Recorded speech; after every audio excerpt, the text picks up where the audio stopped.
Hi, it's Steve. Today we'd like to show you how to change the evaporator fan blade on your refrigerator. The evaporator fan blade is used to circulate air through the freezer and fresh food compartments. If it becomes damaged, it may be noisy or it may not blow air at all. It's a really easy job to change though, so let me show you how we do it. Now before we begin this repair, the first thing we'll need to do is to disconnect power to the appliance.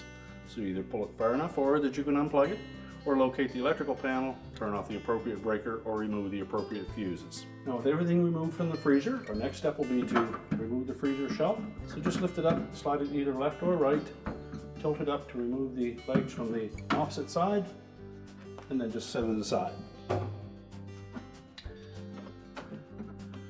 Now next, we'll remove a single screw on this cover at the back. If your model doesn't have an ice maker in it, you'll need to remove this cover and disconnect the ice maker harness.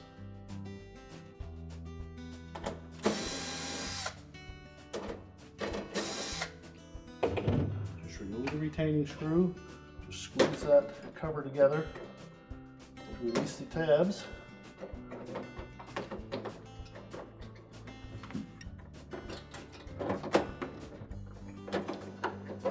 And then you can pull it away from the evaporator cover. Just release the locking tab on the harness and pull the harness off of it. Now if your model uses a light bulb in the freezer, you'll need to remove this housing. It's held in place with a single screw. It's close to the front. And normally that's a 1/4 inch hex head screw. So with the screw removed, you can just lower that down. Next, we'll remove the 2 screws that secure the evaporator cover to the back wall.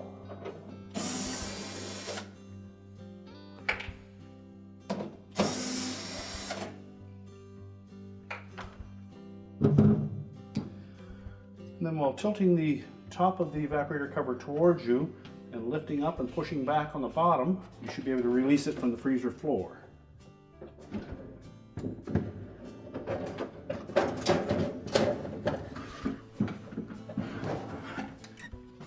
Laying down, you'll note that there is a ground wire attached to the back of that evaporator cover. Just slide that connector off, and then you can remove the evaporator cover and set it aside. Now with the evaporator cover removed, you have access to the fan blade, and if it's still intact, it may not come off of that motor shaft easily, and because this bracket is plastic, it's not a good idea to put a lot of pressure on that, as you may damage the mounting bracket. So it's probably just as easy to remove these 2 mounting screws at the back.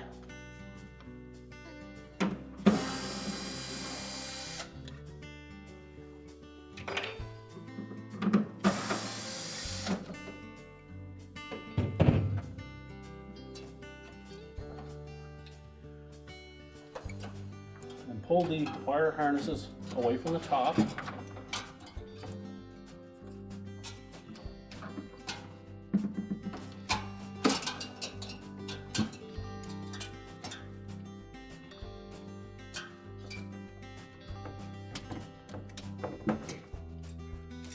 little clips on the side here that you need to thread them around. And then we'll need to remove the wires from the evaporator motor. They're probably on there fairly tight, and if so, you'll need to use a pair of lead and lows pliers to pull them off. Now once we've removed the wire harnesses, we can then support that mounting bracket and just try pulling that blade off, and it won't come off easy. We'll take a pair of needle nose pliers and we'll pry it off from in below.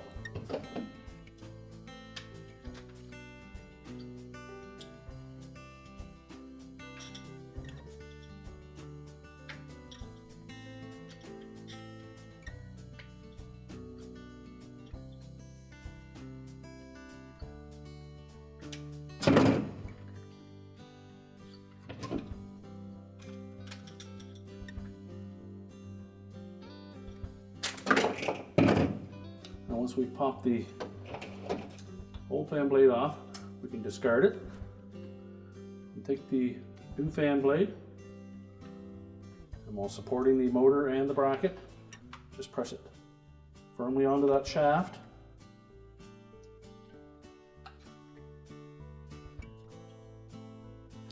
Make sure there's no interference with the mounting bracket. Well, next we'll reconnect the wire harnesses to the back.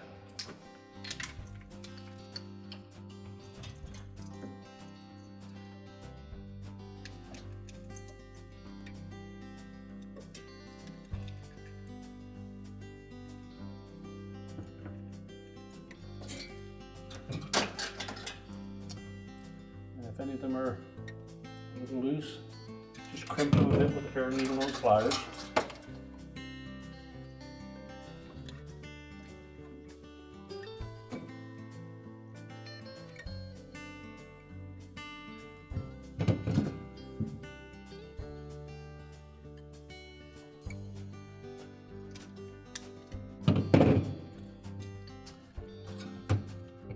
Carefully route that wire harness around the top of the housing. Make sure that the defrost heater wire is above everything.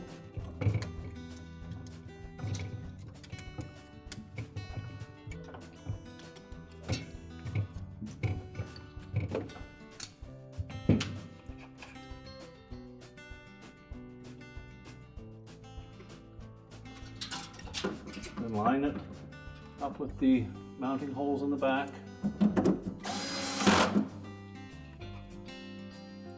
Reinstall the retaining screws.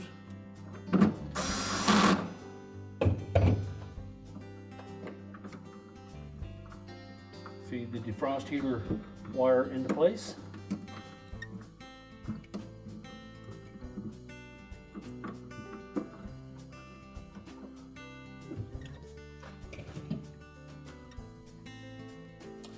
Now we're ready to put the evaporator cover back in place.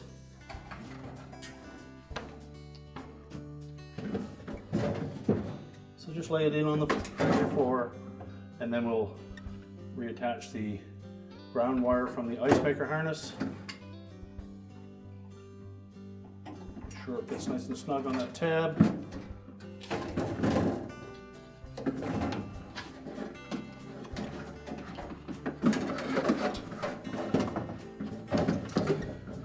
Tilt that cover up into place. At the same time, we'll feed that harness out through the opening.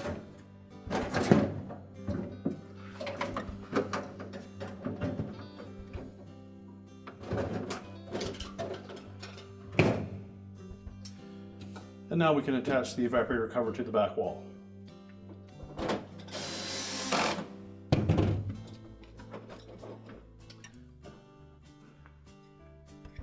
We'll take the ice maker harness cover and we'll fit the harness into this little clip.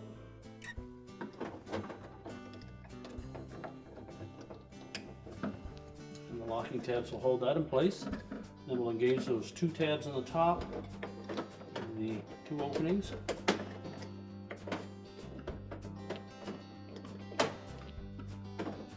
And depress the bottom tab till it slides in behind the cover,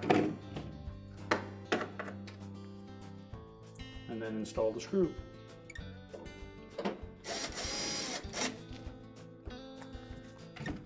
Now we put the freezer shelf back in.